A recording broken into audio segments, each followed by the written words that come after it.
El fet d'estudiar filologia eslava em va obrir diverses portes ja com a estudiant perquè hi havia força possibilitats de beques i vaig poder fer una estada tant a Rússia, de 6 mesos a Sant Petersburg, per estudiar rus i perfeccionar-lo, i després per anar a estudiar polonès a Polònia també. Hi ha tot un seguit de beques a les quals em vaig poder beneficiar en aquell moment.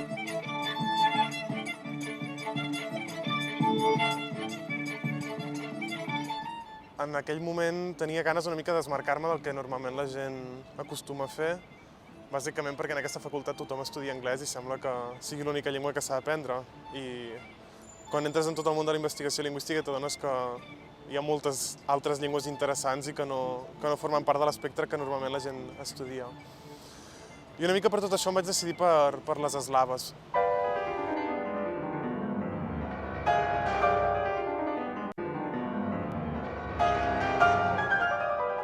El que se decida a estudiar el polaco, luego que se decida a ir allí, por supuesto tendrá una aceptación ya des del primer momento de su estancia. Vaig aprendre moltíssim, vaig aprendre molt de polonès de manera molt ràpida, perquè jo crec que de vegades quan un realment té necessitat de comunicar-se és quan aprèn més ràpidament.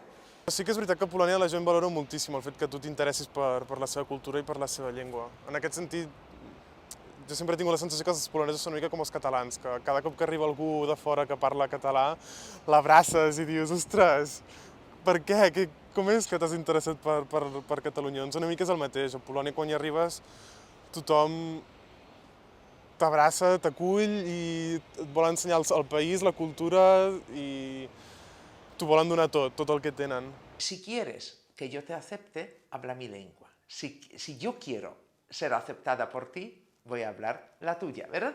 Es la regla de oro de los negocios. El fet de tenir una estada acadèmica a l'estranger i de tenir una estada de recerca a l'estranger m'ha donat la possibilitat de donar un plus al meu currículum de cara a futures beques de doctorat i de cara també al món laboral. Actualment estic treballant a la Pedrera, a la Casa Milà d'aquí a Barcelona. No m'hauria imaginat mai que acabés trobant pel fet de posar-me a estudiar polonès. Potser també perquè no m'havia plantejat mai l'impacte de Polònia a Barcelona, i més en un moment en què Polònia econòmicament es troba en una situació més estable que no pas la que tenim aquí. Polonia, quisiera que todo el mundo lo recordara, es un mercado de 40 millones de consumidores. Y encima un mercado en el cual se ve con muy buenos ojos todo lo catalán.